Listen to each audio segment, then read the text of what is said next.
नमस्कार मित्रों, स्वागत करता हूं आपका हमारे जेवी एनसीईआरटी मेड सिंपल के इस चैनल में। दोस्तों ये हमारा जो एमसीक्यू सीरीज़ चल रहा है डेली में आप लोगों को, ये हमारा डे 3 एमसीक्यू सीरीज़ का। इससे पहले मैंने आपको डे 1 और डे 2 एमसीक्यू सीरीज़ प्रोवाइड किया था। आज हम लोग यूनिट 3 के एमसीक्यू को डिस्कस करेंगे। चलिए शुरुआत करते हैं आईएन आईएफएस के यूनिट 3 के एमसीक्यू सेशन से, जो कि बेस्ड है economic planning in India and Niti Aayog. दोस्तों पहला क्वेश्चन आपके स्क्रीन पर है, human development is the core of all development effort was recognised in. So friends, question ये पूछ रहा है आपसे कि ह्यूमन डेवलपमेंट जो है वो कोर है सभी डेवलपमेंट एफर्ट का। ये किस प्लान में रिकॉग्नाइज हुआ? First 5 year plan, 8th 5 year plan, 9th 5 year plan, 7th 5 year plan, 6th 5 year plan, या नन ऑफ दिस। दोस्तों इसका सही जवाब है 8th 5 ईयर प्लान। यानी ह्यूमन डेवलपमेंट जो है सभी डेवलपमेंट एफर्ट का कोर है। ये रिकॉग्नाइज किया गया दोस्तों 8वीं हमारी जो पंचवर्षीय योजना थी इसमें। दोस्तों नेक्स्ट क्वेश्चन है कि पहला जो फर्स्ट 5 ईयर प्लान था वो कब लॉन्च हुआ था? 51 में, 50 में, 1950 में, 1952 में, 1953 में।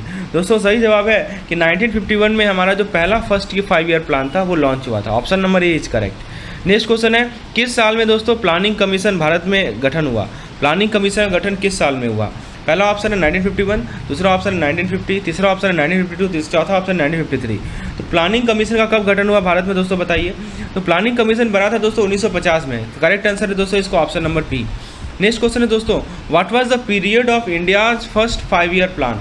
यानी भारत का दोस्तों पहला जो 5 ईयर प्लान था इसका पीरियड क्या था? ऑप्शन ए है 51 से लेकर 56, 1961 से लेकर 1966, 1969 से लेकर 1974 और 1979 से लेकर 1984। सही जवाब है दोस्तों 1951 से लेकर 1956। 1950 में प्लानिंग कमीशन को बैठाया गया और 51 से लेकर 56 तक में पहला फर्स्ट 5 ईयर प्लान का पीरियड था। नेक्स्ट क्वेश्चन है दोस्तों, किस साल में 12th प्लान कंप्लीट हुआ? In which year was the 12th plan completed? Option A 2016, 2015, 2017, 2014। बताइए पहला 12वां प्लान जो था वो कब कंप्लीट हुआ था? दोस्तों इसका सही जवाब है 2017 में। 2017 में 12वां प्लान कंप्लीट हुआ था। नेक्स्ट क्वेश्चन है कि प्लानिंग कमीशन जो है, प्लानिंग कमीशन की जगह 2014 में क्या लाया गया? NITI Aayog, stand up scheme, stand up India scheme, NABARD या सेबी? तो दोस्तों बताइए प्लानिंग कमीशन की जगह क्या लाया गया? तो प्लानिंग कमीशन की जगह को रिप्लेस कर दिया गया नीति आयोग से 2014 में। दोस्तों नीति आयोग का क्या फुल फॉर्म है? ऑप्शन ए है national institute for technology India, national institute transforming India, national interest for technology India, national interest for transforming India. दोस्तों इसका सही जवाब है option number B, that is national institute for transforming India. Next question है दोस्तों, किसने implement किया था फर्स्ट 5 ईयर प्लान भारत में? मोरारजी देसाई, चरण सिंह, जवाहरलाल नेहरू या राजीव गांधी? दोस्तों सवाल आपसे पूछा जा रहा है इस पार्टिकुलर क्वेश्चन में कि फर्स्ट 5 ईयर प्लान को किसने इम्प्लीमेंट किया था। तो आपके सामने 4 ऑप्शन है, आप बताइए सही जवाब क्या है दोस्तों? इसका सही जवाब है जवाहरलाल नेहरू। तो जवाहरलाल नेहरू जो है पायनर थे, हमारे फर्स्ट 5 ईयर प्लान को इन्होंने इम्प्लीमेंट किया था। So option number C is correct. Question number 9 है दोस्तों कि फर्स्ट 5 ईयर प्लान का क्या फोकस था? Option A development of service sector, option B development of primary sector, option C development of agriculture sector, option D none of the above. तो दोस्तों पहली जो पंचवर्षीय योजना थी इसका मेन एम था कि प्राइमरी सेक्टर को डेवलप किया जाए। ठीक है, तो दोस्तों इस प्रकार से आप देख सकते हैं इस पीडीएफ में कुल मिलाकर 50 से 100 क्वेश्चन अवेलेबल हैं जो कि इस पार्टिकुलर चैप्टर हैं, जो कि आप प्रैक्टिस कर सकते हैं। यदि आप इस तरह के एमसीक्यूज पीडीएफ की रिक्वायरमेंट है आपको, हमें प्लीज़ व्हाट्सएप कर इस नंबर पे, मैं आपको पेड पीडीएफ का प्लान प्रोवाइड करूंगा।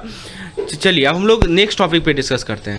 सो friends, now let's discuss our next unit number 3 of PPB which is based on operational aspect of KYC. आइए डिस्कस करते हैं दोस्तों ऑपरेशनल एस्पेक्ट ऑफ केवाईसी को। तो सबसे पहला क्वेश्चन है दोस्तों आपके सामने कि कस्टमर एक्सेप्टेंस पॉलिसी किसी बैंक का वो स्टेट करता है कि बैंक अकाउंट ओपन नहीं करेगी। ऑप्शन ए कर रहा है कि which is operated by third person on the behalf of account holder. Option B कर रहा है कि फॉर प्रोफेशनल इंटरमीडिएटरी फॉर इस क्लाइंट। ऑप्शन सी कर रहा है इन बेनामी नेम। ऑप्शन डी कर रहा है विदाउट अ पैन। दोस्तों कस्टमर एक्सेप्टेंस पॉलिसी ये स्टेट करता है कि बैंक अकाउंट ओपन नहीं करेगी किसी बेनामी नेम में। Option number C is correct. Next question है दोस्तों, कस्टमर आइडेंटिफिकेशन रिक्वायरमेंट होता है इंटरनेशनल ट्रांसफर है फंड का किसके ऊपर? तो कितना के ऊपर का यदि फंड ट्रांसफर होगा तो कस्टमर आइडेंटिफिकेशन की रिक्वायरमेंट होती है।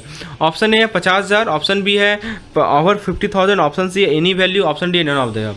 करेक्ट आंसर दोस्तों इसका option number C any value. Next question है, एनआरआई के केस में यदि आपको अकाउंट ओपन करना है तो केवाईसी डॉक्यूमेंट का कॉपी चाहिए होता है, वो सर्टिफाई कौन करेगा? एनआरआई खुद करेगा, एम्प्लॉयर करेगा एनआरआई का, कोई बैंक ब्रांच करेगी या कोई जज करेगा? तो आंसर है दोस्तों इसका ऑप्शन नंबर डी, जज विल डू। नेक्स्ट क्वेश्चन है दोस्तों, कुछ डॉक्यूमेंट है यहाँ मेंशन है जिसमें से कौन सा ओबीडी नहीं है, ऑफिशियली वैलिड डॉक्यूमेंट नहीं है? पैन कार्ड, फिर job card by NREGA, letter by NPR, proof of profession of Aadhaar number. तो दोस्तों करेक्ट आंसर इसका ऑप्शन है पैन कार्ड। पैन कार्ड एक ओवीडी नहीं होता है दोस्तों। नेक्स्ट क्वेश्चन है कि कंपनी के केस में जो कि लिस्टेड नहीं है, विच is not listed on any individual with holding more than %% of total share capital beneficiary order. यानी दोस्तों कंपनी के केस में जो कि लिस्टेड नहीं है, तो कोई भी इंडिविजुअल जो कि कितना % से ज़्यादा होल्ड करेगा टोटल शेयर कैपिटल का, वो बेनिफिशियरी ऑनर होगा। तो ऑप्शन है 15%, 30%, 10%, 25%। तो दोस्तों इसका करेक्ट आंसर है 25%।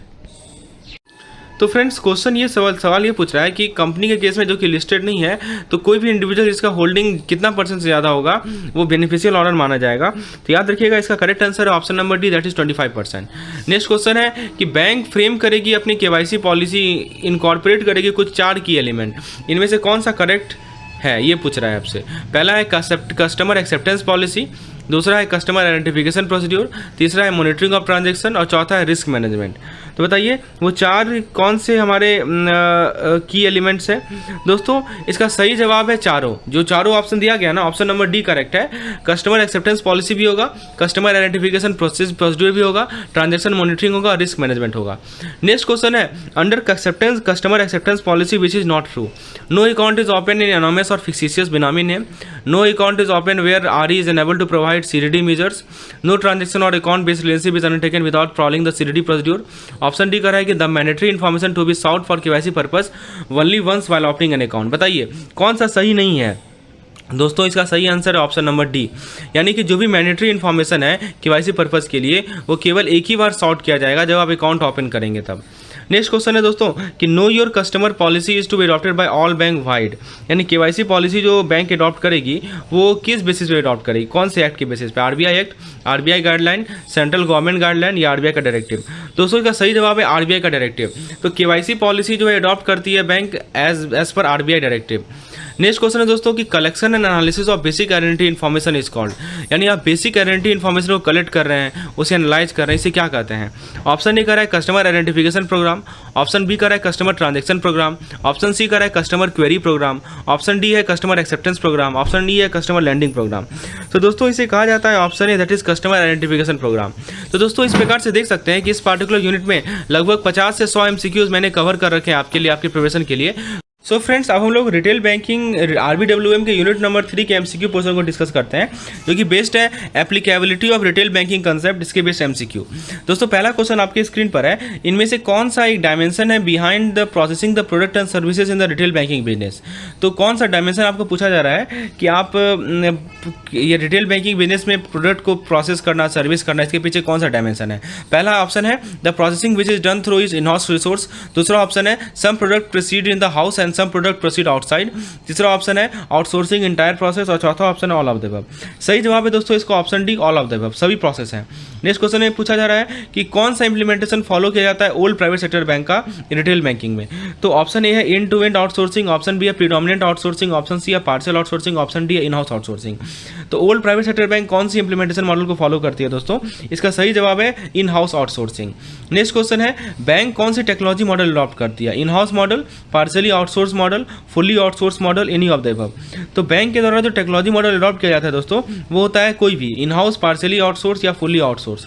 नेक्स्ट क्वेश्चन है दोस्तों कि आउटसोर्स मॉडल सुटेबल है किस तरह के बैंकों के लिए, foreign bank, government PSBs, private PSB, private bank, urban cooperative bank. तो जो आउटसोर्स मॉडल है दोस्तों वो ज़्यादा एप्लीकेबल है हमारे फॉरेन बैंक के लिए, ऑप्शन नंबर ए करेक्ट है। नेक्स्ट क्वेश्चन है दोस्तों विच of the following generally adopt outsource model only for using the technology. कौन सी बैंक है जो कि केवल आउटसोर्स मॉडल यूज अडॉप्ट करती है टेक्नोलॉजी को यूज करने के लिए, new private sector bank, foreign bank, old private sector bank, BNC। दोस्तों इसका सही जवाब है option number D, that is BNC। तो फॉरेन बैंक और ओल्ड प्राइवेट सेक्टर बैंक जो है आउटसोर्स मॉडल को अडॉप्ट करती है टेक्नोलॉजी को यूज करने के लिए। नेक्स्ट क्वेश्चन है सर्विस का रिटेल बैंकिंग में सर्विस का जो प्रोसेसिंग होता है वो बेसिकली एक अप्रोच होता है किस डायमेंशन से, इन हाउस रिसोर्स के डायमेंशन से। सारे प्रोसेस को आउटसोर्स किया जाता है, कुछ प्रोडक्ट को इन हाउस किया जाता है, कुछ को आउटसोर्स किया जाता है, all of the above. Correct answer है दोस्तों कि कुछ प्रोडक्ट को इन हाउस किया जाएगा, कुछ प्रोडक्ट को आउटसोर्स किया जाएगा, ऑप्शन नंबर सी करेक्ट है। नेक्स्ट क्वेश्चन है दोस्तों कि प्राइवेट सेक्टर बैंक के केस में कौन सा स्टैंडर्ड नॉर्म है, horizontally organised model, predominantly vertically model, vertically organised model, predominantly horizontally organised model. दोस्तों इसका सही जवाब है हॉरिजॉन्टली ऑर्गेनाइज्ड ऑर्गेनाइज मॉडल जो है प्राइवेट सेक्टर बैंक में स्टैंडर्ड नॉर्म्स है।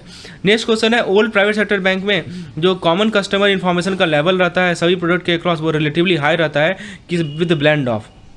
Option A predominantly horizontally organise model, ये ओल्ड प्राइवेट सेक्टर बैंक की बात हो रही है। फिर predominantly vertically organise model, vertically organise model, both A and B. सही जवाब है दोस्तों इसका option D, both A and B, predominantly horizontally organise और vertically organise model, horizontally organise model. Next question है दोस्तों न्यू प्राइवेट सेक्टर बैंक कौन से मॉडल को फॉलो करती है? Vertically organise model, horizontally organise model, predominantly vertically model, predominantly horizontally model. तो दोस्तों new private sector bank follow करती है हमारी वर्टिकली ऑर्गेनाइज मॉडल को। तो दोस्तों इस प्रकार से देख सकते हैं कि बहुत तरह के एमसीक्यूज मैंने बना के रखे हैं इस पार्टिकुलर यूनिट में, लगभग 50 से 100 एमसीक्यू सभी यूनिट में है ताकि आप रिवाइज कर सकें। डिटेल जानकारी के लिए आप मुझे व्हाट्सएप कर सकते हैं इस नंबर पे। चलिए दोस्तों हम लोग अब एएफएम के यूनिट 3 को एमसीक्यू पोर्शन को डिस्कस करते हैं जो कि बेस्ड है मेंटेनेंस ऑफ कैश पे। सबसे पहला क्वेश्चन है which of the following is a description of nominal account? Option A an account of a person from whom the firm purchases goods, option B account of machinery, option C account of wages paid to a labourer while his service were used for construction of factory building, option D none of the above. तो दोस्तों option D none of the above सही है। देखिए पहला जो account है कोई भी अकाउंट नॉमिनल अकाउंट में नहीं है, जो वेजेज आप लेबर को पे कर रहे हैं उसके सर्विस के लिए, ठीक है, वो रियल अकाउंट है, एसेट कंस्ट्रक्शन है। नेक्स्ट क्वेश्चन है दोस्तों कि debit what comes in and credit the giver, ये रूल है डेबिट और क्रेडिट का किसके अकाउंट में? तो ऑप्शन ए है real account nominal account, option B है रियल अकाउंट पर्सनल अकाउंट, ठीक है, और दोस्तों ऑप्शन सी है nominal account personal account, option D है पर्सनल अकाउंट और रियल अकाउंट। दोस्तों करेक्ट आंसर है इसका ऑप्शन बी कि डेबिट व्हाट कम्स इन ये रूल एप्लीकेबल है रियल अकाउंट के लिए और क्रेडिट द गिवर एक रूल एप्लीकेबल है पर्सनल अकाउंट के लिए। मैंने गोल्डन रूल आपको बताया था।